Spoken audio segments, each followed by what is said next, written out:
You Too wouldn't much. do well in 120, you guys. No. No. Okay, boys and girls, we Oh, better I go ahead think we and, ought to move down there. yeah. Well, One of you these days. should. You should. All right, boys and girls, let's go ahead and get started. It's 10:05. Welcome to the last roundup. This is our last meeting before the end of season finale, end of season gathering, which is next week. The agenda is not too changed from last week. You have a few more days to get your 2 truths and a lie into April Taylor at 58@gmail.com. 2 truths and 1 lie to share at the end of season gathering. April shared with us that the count is up to 14. So we have 14 brave souls that are going to do that for us. As you recall, the agenda is that we'll gather, we'll socialize a little bit. We'll have a 9-minute and 38-second video with highlights from the year and other years. And then we will do the game, and then we will break up and just do our normal end of meeting social will be during the meeting this time. And we'll be there for at least 2 hours, and we'll just play that by ear. But April 3rd, next week, at this time is the end of season gathering. Woohoo! Anyway, every anticipation is that on October 16th, we will be live and in person in the theater, back to normal. Every indication is that we'll be able to hit that goal. So stay tuned. We had a record turnout on the monthly challenge this month. We had 11 participants and 31 photos. And thank you to all who participated. That's terrific. And you still have a couple more days. You have until Wednesday, the 31st. You'd still like to submit 3 photos to the lockbox. The weekly challenge, this is the last one of the year, is wavy lines. We had several people turn some in, and we'll share those today. Bob Donnell is turned some in, and I'll show his, because he said he was going to be tied up at the garage sale. And I told him that he could just simply take his iPad or laptop in the garage with him, but I don't know. I don't think he did that. I think he's focused on the garage sale. He said he wants to raise a lot of cash so he can satisfy his gear acquisition syndrome, a photographer's nightmare known as gas. And then today is smartphone photography, lesson 17. So that'll be of great interest because we all have smartphones. And then we'll have the after the meeting fellowship that Diane will sponsor, and she said that it'll be brief this day. And then here's where we are on the meetings at a glance. We're at the last regular meeting of the season. Okay, so let's go ahead and get started with our shares.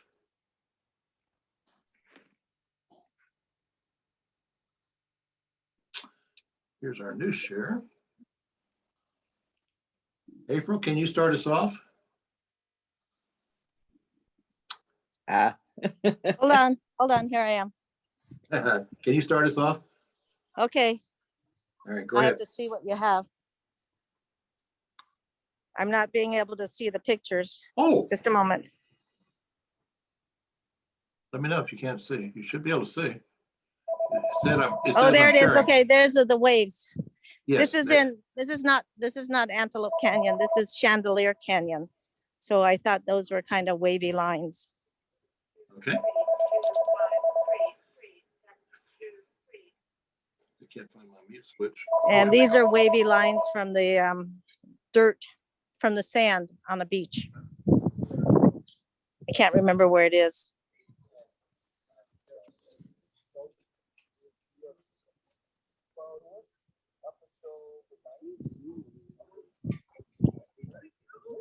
And this is water. This was in a fountain, and I thought that all the lines were kind of wavy looking. And this elephant, his trunk is kind of wavy looking.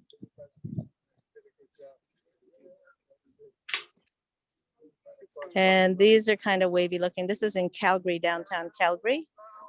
And so those are little those kind of white wavy. And there's a tree. If you look at the swan, that there's wavy tree trunk. And this is in Australia. So this are the waves over there.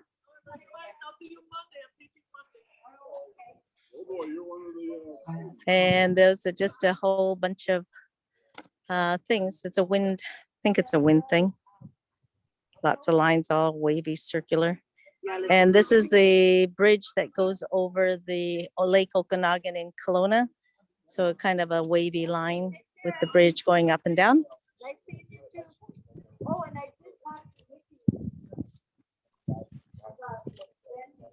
Thank you. Those were really great. Whoever's having a conversation, please mute yourself. I can't tell because I don't have this. Okay. I'm going to mute myself now. Thanks. It wasn't Okay, you. thank you. It's someone else. What I can do, Diane, What? It was the garage sale people, Diane, Oh, okay. picking up off April's. Oh, okay. we're okay? Hey, I was looking all around to see who else was talking and nobody was. Thank you, Elaine. I feel better now. You could hear their gibberish. Yeah. Speaking of, let's see, speaking of garage sales, this is from Bob Donnell. I told him that I'd go ahead and show his photographs, even though he's not with us today. He's at the garage sale. This to me almost looks like fungi. Isn't there a kind of fungus or something that grows that looks a little bit like that? I think that's fungus on a tree. That's what it is. Tree fungus. Yeah, that's what I thought. It Okay. is. Here's some wavy lines.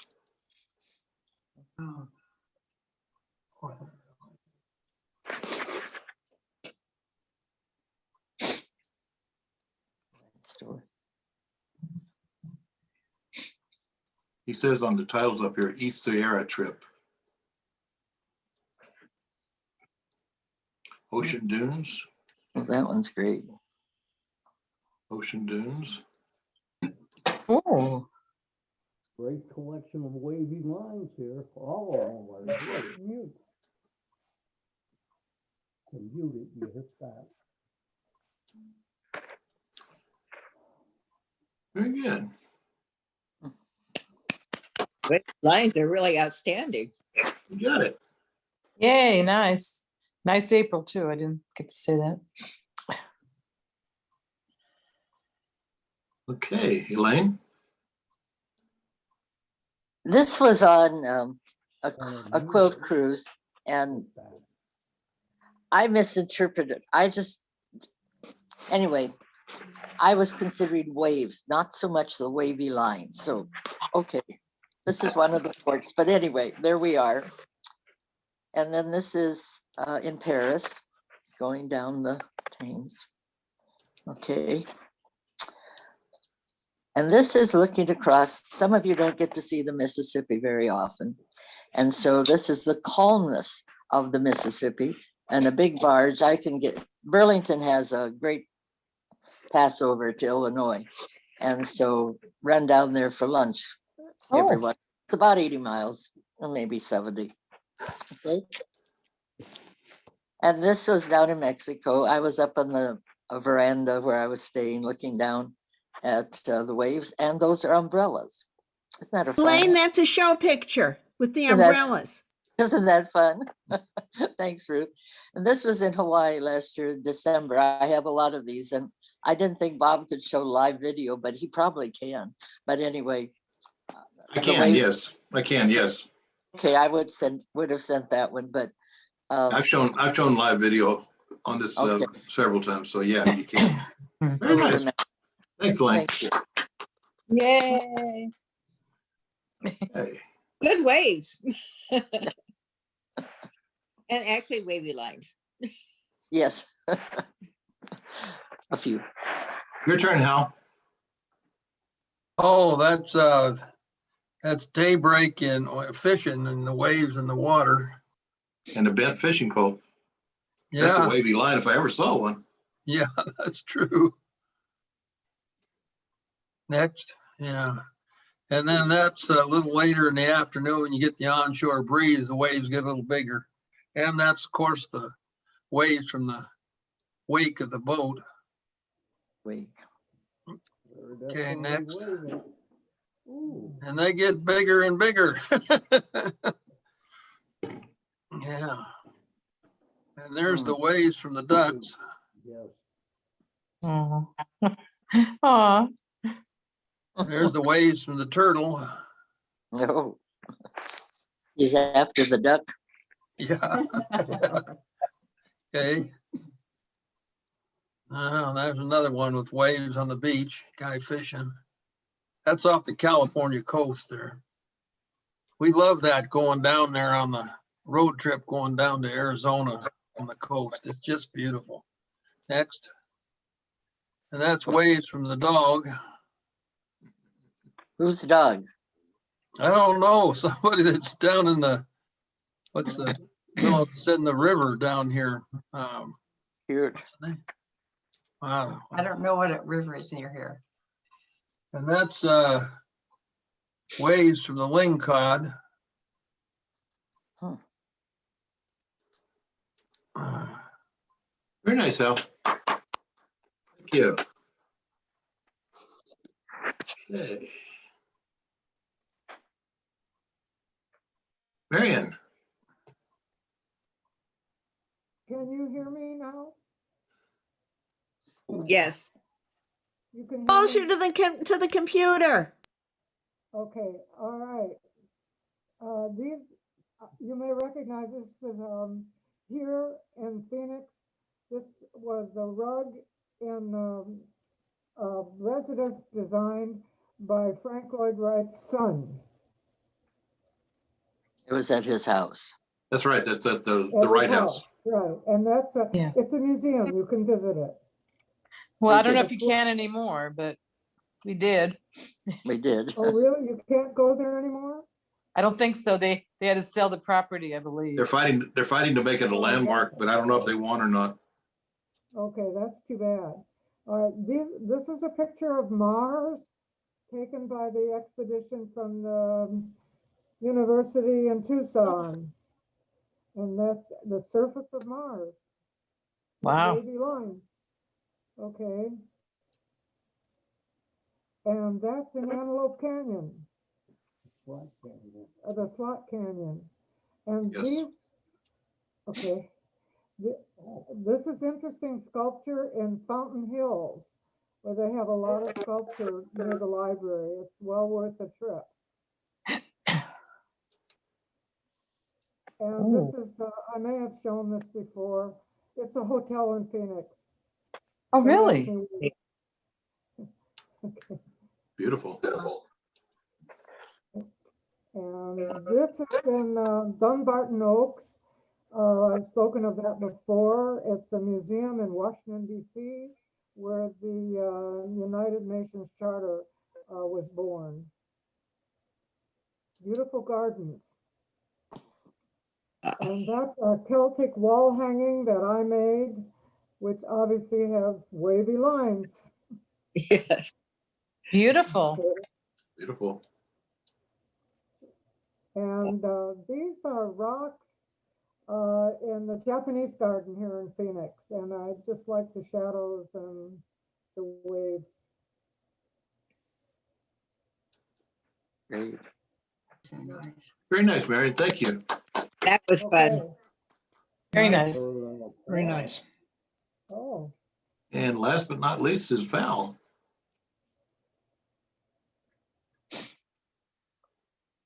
Those are waves of one of the bridges in Oregon. I think that's Florence, Oregon.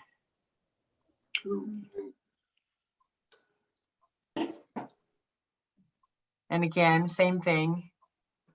It's where the river goes into the ocean there. oh, beautiful. That's a little lighthouse in the distance there and some waves on the beach. Gorgeous. The Cedar Head light. Ooh, There's a that wavy net hanging down there. is interesting.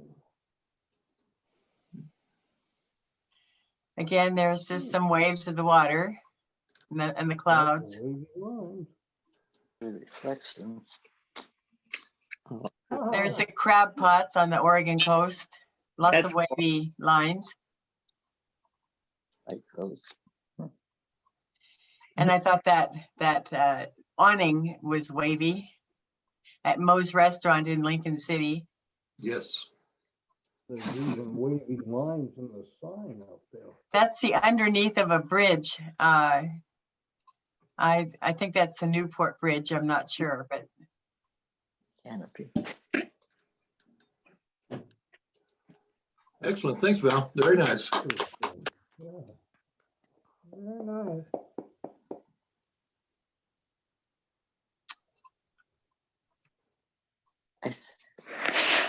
I think we should take a trip to Oregon. Gorgeous. Yes, It's a beautiful place, no doubt. it is beautiful there. yes. And the Portland Rose Garden is gorgeous. Yes. Yeah, that's pretty. There's a place called the Grotto in Portland too that I understand is beautiful, but I've never been there. Mm. It's Oregon? a Catholic monastery or something that has beautiful grounds and statues. I was just gonna say, Oregon is my state. Boyce Thompson's rose garden is no slouch. That's really pretty roses there. Neither is Mesa Community College. I don't think I've seen that one. Oh, you gotta go. It's gorgeous. That Okay. sounds Alright. good. All right, let's do our lesson then. I'm going like, this one's iPhones and I'm not interested at all. But you could be. Probably when we get into the year.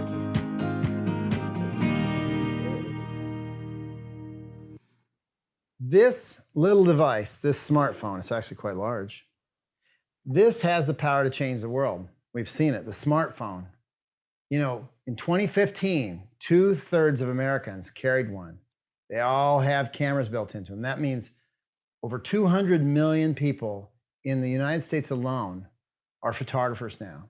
But if you're taking this course, you expect more, don't you? We'll give you more, as much as we can with a very simple device. But remember, it's just a box. A box is a box is a box, pretty much. It has some limitations, but it also has some amazing things that it can do that your normal camera perhaps can't. But with great power comes great responsibility. We're going to talk about all this in the lecture. When to use it, when not to use it. Holy cow, there's over 1 billion pictures a day posted to the web now. 1 billion pictures a day. How many of them are any good? Bet you can count them on one hand. So that's what we're going to go into here. There's no magic tricks. It's about seeing. And if you're taking this course, I know you want to see well, and you want to create pictures that are every bit as good with your smartphone as you do your big camera, your point and shoot, whatever you've got at your avail. I know that you want to do good work, and that's why you're here. So we'll get started now, and we'll take you through it. Let's see how far we can get with just our smartphone.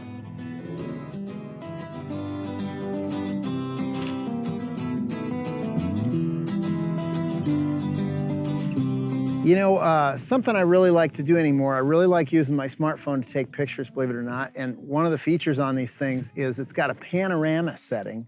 You don't need a specialty camera anymore to take a panoramic picture. You don't need some sort of fancy stitching process in post-production on your computer. Is turn your smartphone on, set it to pano, just slide it over. I'm gonna hold it steady, and my friend Dale's down there in his beautiful restored pickup truck, and we are just going to start in a little bit to the left of him, and we're just going to follow the arrow nice and slow. This camera actually guides you. It tells you when you're going too fast. You hold it vertically, and you build out this really nice scene that shows the Nebraska sandhills in a long strip. It's just excellent. It really is. It couldn't be any easier to do.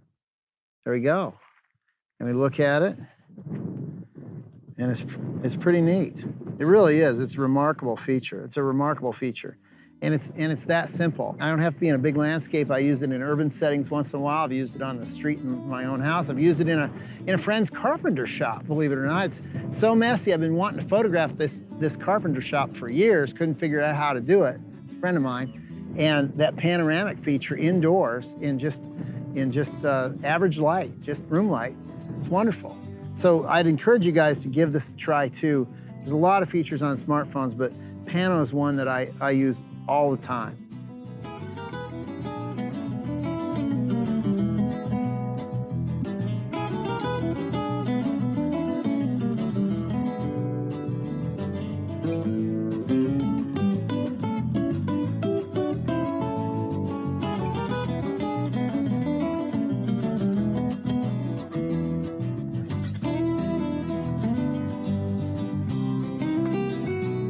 Well, let's talk a little bit more about the best camera you have is the one you have with you, right? The smartphone. I took this with me the other night. I was going to the movies in downtown Lincoln, and I thought, Tower Square, brand new, beautiful public space we have down there. Let's just take a look at it. Here it is, ground level, not much. How do we make this more interesting? After all, just because it's a smartphone doesn't mean it should be less interesting. Got Cole and Spencer walking around, my sons, looking at light, angling it around. That's fine. I'm just using the phone straight up. I'm not using any fancy tricks. I'm not zooming in. I'm not zooming out. Standard, everything. Okay, so there they are. They're walking through. There's plenty of sun. There's plenty of shutter speed. But look at this. Wow. Let's go up. Now we're talking. Now we've got something interesting. This is the show on that Tower Square to me. There's a parking garage right by it. Free aerial. Get up there, look around. Now I can zoom a little bit by going into my smartphone, and basically it's got a way to zoom it. And now I'm just waiting for other people to walk through the scene. Cole and Spencer are walking around. Maybe it's wider, maybe it's tighter. I don't know. I think tighter is better because it's more clean and they really stand out. They really pop out there. Somebody I don't know is walking through there, but he's got a red shirt on just like Spencer. And I'm just goofing around and messing around with it on the way to the movies. That's clean, it's graphic, it's nice. I think tighter is best. Now, obviously you're limited a little bit. I can't really zoom in beyond this with a smartphone. And I could put one of those little attachments on the end, but that's a lot of work, and I'm going to the movies and I want it to be convenient. I don't want to be fumbling around for attachments. I just want to do whatever the smartphone can do right out of my pocket. Then after the movie was over, I tried something else. Let's push this thing. We got out, just getting to be nighttime, dusk. There's still some light in the sky. I go to where the light is. I tried shooting down from above. There's just not enough light to hold it. And the smartphone really doesn't have, at least my smartphone doesn't really have good nighttime capacity or capability. And I thought, let's go to where the light is. And let's go right to the beautifully lit up tower, the glass tower. I'm working where the light is. I would do this if I was in any house or any building. I always work where the light is, so I do the same thing with a smartphone. Now, another interesting thing also is I can increase or decrease the exposure on that smartphone. Literally on mine, I press and hold the spot that I either want to be in focus or the spot I want to be exposed. So I press and hold that tower, and that works fine. It gives me a good exposure without blowing out highlights. So let's get a little closer. Obviously, last light of the day. I'm so close to the tower now and doing silhouettes of my nephew Sam and my son Spencer in front of this tower. I'm so close that they go pure silhouette. I don't really want to turn my flash on. I think direct flash on a camera ruins a lot of pictures. My flash is disabled, and I'm just working with light and color and form now. That's all I'm doing. You know, the capabilities of a smartphone are not necessarily as good as a high-end DSLR. In fact, they are not. They are not at this point in time. Maybe someday. But right now, you know, it's the camera that I have with me going to the movies. I don't want to take a 5-pound bundle of camera and lens with me into a show. I'm taking my smartphone. I'm doing whatever I can. And for this evening to record that night with those guys, it's good enough. It's good enough. Obviously, those of you who are taking this course want to go way beyond good enough with a smartphone. But what I'm telling you is, if you think you can cheat everything with a smartphone, every situation, and get these out of the ballpark home run pictures in any light, just not there yet, you guys. It's just not there. There's lots you can do, and smartphones are fantastic devices. I use one all the time. But sometimes, the dark of night, people moving around, the smartphone is just not picture taking time. Well, you know that your smartphone can't do it all. But holy cow, there are some great features on a lot of smartphones these days, some amazing things. So let's take a look.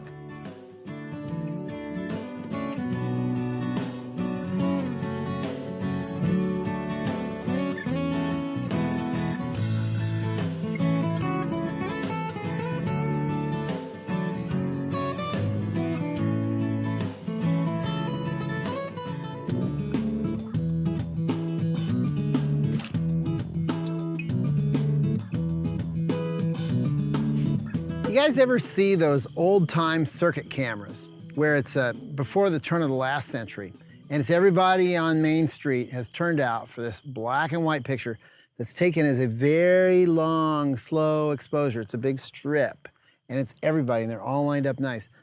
Next time you see a picture like that, check something out. Look on the left, the far left, where the exposure would have started. And then look on the far right where this exposure ended. You see the same people there. A lot of times kids, knowing the exposure took a while, would run once they were sure they were in the film, the film strip. They would run behind the photographer and end up in the end. And you always see them laughing. So they'd get in there twice. Well, I think we can beat that today. We can do better than twice with our smartphones. They have a panoramic setting. If you do it right, and we've been practicing here, if you do it right, you can get into the picture a few times actually, or at least your subjects can. The trick is to hold it slow and steady and level. And Cole and Nick have been very patient with me. There's a trick to it. You have to keep it so that you're on the person long enough for them to really burn a graven image in there before you tell them to move. If you don't, they start running and you lose them. They ghost out of it. To have them solid, they got to be in there for a few seconds. So guys, hit your mark right there that we made with a old corn stalk. And let's try a multiple exposure pano, basically is what this is. Colorful outfits will be able to see you wherever you go. And I'm going to start right here. And I'm going to move very slowly, making sure that you're in there very, very well. Go ahead and go. And go right here. Try right here. There you go. Good, good, good. I'm moving very, very slowly. Want to make sure you're both in there. Looking really good so far. The beautiful thing about this, you guys, okay, go. The beautiful thing about this is you can see how you're doing as you go. See exactly how you're doing. It's looking really good. Okay, I'm just going to turn it around very slowly. I've got to keep the arrow on the line. It instructs you, it tells you. Okay, go. Let's do one over here. Got to keep the arrow on the line, keep it level. I love this. We're out in the middle of a cornfield. It's perfect, perfect, perfect. Here we go. Very nice. Try one more, and I'm going to move this so slowly. Try one more, go. And move so slowly. Get right here. Close up, close up. Let's see if we can get you. Hold real still. Look at that. 1, 2, 3, 4, 5. How awesome is that? Perfect. That is very cool. And it's all in focus all the way through. It's a beautiful night. The colors show up well. You guys are pretty nimble. How about that? Very nice. Panoramic, I call it a panoramic multiple exposure. It's a single exposure, but you have people running back and forth, back and forth. You can get them over and over again. I suppose if you did it slowly enough, there's no limit to the number of times you can get somebody in there. So, well worth trying.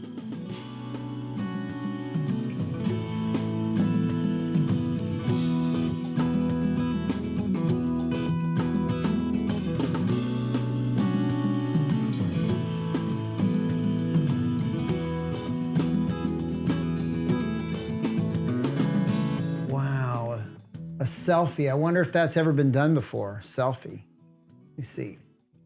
You know, as you get older, when you do a selfie, you're going to want to make sure that you keep your camera up, because when you look down, you get 25 chins. Up, that's nice. Okay, good, good. Can I look up anymore without breaking my neck? I don't think so. All right.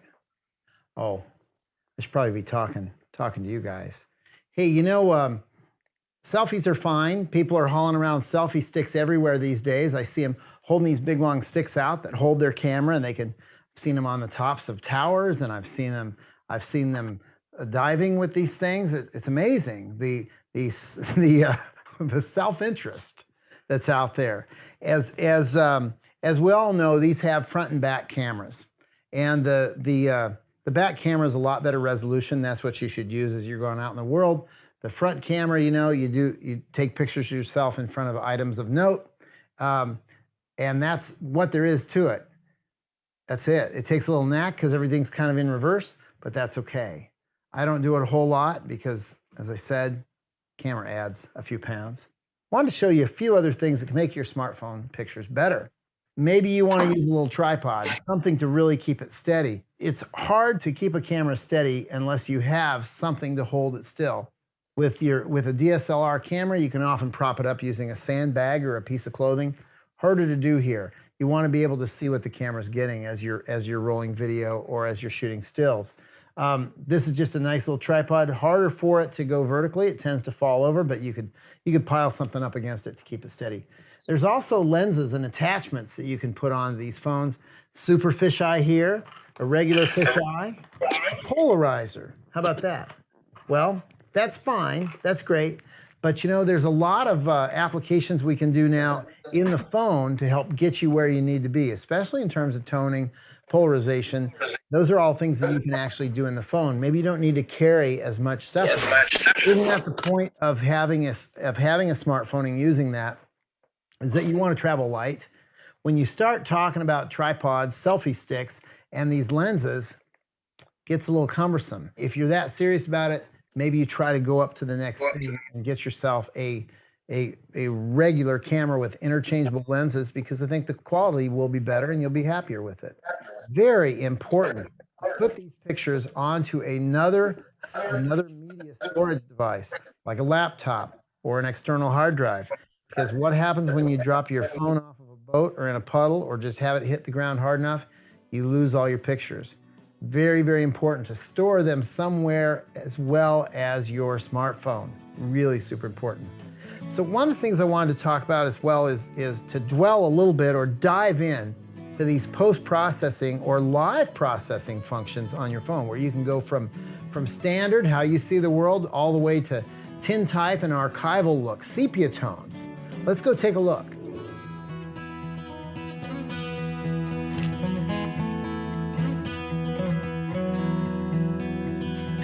Let's talk a little bit about filters that are on your smartphone or could be applied to your smartphone pictures very, very easily. So we're up in an abandoned farmhouse's bedroom. We've got 4 models here, my daughter Ellen and her 3 friends, and we've got a really nice little corner that's side lit with 2 windows. Just a nice natural light scene, very, very plain, nothing confusing. We can talk about filters right here and very easily. Your smartphone's a very handy device. I mean, it really is. But something a lot of people don't think about are the filter effects that you can use while you're shooting. So to get to those, it varies depending on smartphone, but you get to your filter effects. This phone has 9. I'm just going to run through a few here, just starting out with no filter at all. This is just pretty much how my eye sees. Now this one's black and white. How easy is that? Even on my very expensive camera, I've got to go through menus to get to black and white. And this is just a press of a button. So easy. This feature is more saturation. This one is more like a washed out, like a picture that's been setting in the sun, like an old Polaroid. That's the effect. Here's one that's all about tones. The blacks are not rich at all. Kind of like a faded black and white. This is more like a dye transfer, very rich, old style dye transfer print. That looks good too. Here's one that's just monochrome, just true black and white with nice, rich, saturated blacks. Fade, just kind of muted colors, nice pastels. And the last one puts a cyan layer, kind of a blue layer over the whole thing, makes it look very old time. Fun doesn't have to really stop here. You actually have lots of options once you go home and you learn that you can download apps that take your pictures that you've produced, even if you just shot them at normal setting, and apply thousands of different filters. You can get some that have basically flare in them. You can get some that look like an old-time tintype or a glass plate negative with scratches. You can get some that look like old home movies. You can get them super rich and futuristic looking and shiny. There's a million different filters that you can apply to your photos after you've shot. But this smartphone right now has about 9. And that's enough for me, because most of the time I'm looking to portray the world as I really see it. But think about how easy it is. Think about how easy this is. It's just a press of a button and you get a dramatically different look. You literally could spend all day just photographing around the house with this and come up with looks you've never even imagined. So super easy, very versatile. I mean, it couldn't get any easier than this, actually. No supplemental lighting. We're just using window light in the middle of the day when the light's harsh out. Life's good.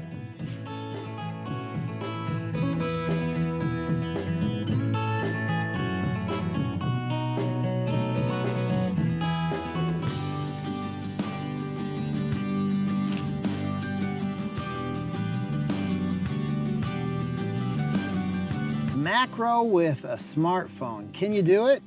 Yeah, you can do it. Is it as good as let's say a $6,000 camera with a $2,000 macro lens on it? Nah, probably not, but we can get some nice pictures. If all you have is a smartphone, we can work with that. Best camera is the one you have with you. So I've got a smartphone here, and I'm just gonna throw it on, and we'll see what we can get. This beautiful penstemon plant inside a black velvet lined aquarium, just cheap materials here. Let's see what we can do. And it doesn't look bad. It doesn't look bad. Just move it around a little bit. It's pretty. Colors are vivid. It's quite amazing, actually. A lot of depth of field here. A lot of depth of field. It just naturally occurs with the phone. I haven't done a thing. I've not done a thing to this phone. I'm just picking it up and putting it in the box. And it's quite lovely, actually. It really is. We've got this bed sheet over the top to diffuse the light. And then I'm going to touch the screen where I want it to focus. I want it to focus on that closest bloom. And it already knew that anyway. It was going for the closest object. And that is actually quite nice. Love it. Love it. Okay, let's move in a little closer. All right, so I've got another smartphone here, and I've got a little attachment on it. It's basically a rubber band with a little lens that goes over the lens of the smartphone. We're going to pick this up and see how close we can get. Can we do true macro? Yeah, I think we can. I think we can be so close that we can go inside the flower. If you can even find the flower. There it is. All right, so we're inside the flower with this little inexpensive macro attachment. Yeah, that's working out. It's working out. This is a lot less expensive than buying a big rig. Now, are the results as good? I don't know. You guys can be the judge, but it's working out okay. All right. So why don't we go in between? Instead of that tiny little macro thing, we've got a little magnetic ring that sticks on around your smartphone's lens. And this is kind of a wide angle macro feature. Let's try this. Let's try this. And you know what? That looks pretty good too. As these smartphones get smarter and smarter, they're, for many people, becoming the go-to device. I use my smartphone all the time. I mean, all the time to take pictures. Look at that. That looks great. I've got no problems with this. File size might not be where we need it to be to make a big print, but if you're just kind of goofing around, and this is the camera you have, it does a fine job. That's beautiful, actually. Look at that. It's got this wide angle macro feature on it, this little attachable lens. You can't beat it, really. Quite remarkable. And it would be hard, this would be hard to do with a conventional camera, to get in this close and be able to still show a lot of the world around you, the rest of the plant specifically. So with a traditional macro lens, you're just zoomed in tight on that one spot. This is actually a wonderful little attachment. I think I'm going to use this more often.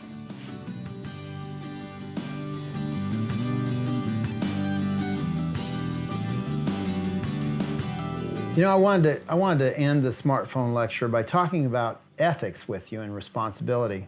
It's never been easier to sneak off pictures of people in compromised positions, unflattering things, and then post them or publish them and allow the whole world to see people's most intimate and embarrassing moments. I think that's wrong, and I think it's done all the time. And I wanted to just bring this up a little bit with you. I thought long and hard about whether to even talk about this with you, but my mother was very sick for a long time, and she actually passed away a few days ago during the filming of this course. Went to see her every night in the hospital. It was a tough thing. My father and she had been married 54 years. And yet I didn't take any pictures when she was in the hospital. She wouldn't want anybody to see her like that. And I had my camera with me all the time, and I saw some amazing things, some poignant things, some tragic things in great light, mind you. I didn't shoot anything. My brother took, I think, one picture that kind of summed it up, but you know, I didn't really even want to show that because she didn't look good, obviously. And I thought, well, how is it that we can show intimacy between people or tough situations and do it in a responsible way? This is about being responsible with your phone and not just showing every stinking cup of coffee you've ever drank, or every meal you've ever eaten, or every embarrassing or personal situation that you get into. It's about privacy. And you really can sneak off a lot of pictures with these things, and nobody'd ever know until they're published. And that to me is a big tragedy. So I did shoot one picture yesterday right out of the funeral. Right after the funeral, I shot this picture. It's just my father looking at the print I brought home from the funeral service. And he's looking at my mother, and that print just happened to be in a beam of light. And I had my phone on me, and I saw him stop and look at it. And you know, they were married a long time. And I thought, you know, that sums it up in a dignified way, in a picture my mother really liked. That sums it up, as well as some terrifying, awful deathbed scene in a hospital. That who in the world would want to share a picture like that in the first place? This is better. And I've found that many times when things are tough, it's just not picture taking time. And that's a guideline that we tend to forget now, more and more, as we move towards this hive mind of a society where every moment and every movement is shared. So I just wanted to reinforce that again with you guys. Just because you can take a picture doesn't mean that you should. And I'm not just talking about the bad pictures of people's lunches that are floating around out there. I'm talking about pictures that could really do great harm. So just keep that in mind, will you? I'd really appreciate it, and I think it's the right thing to do.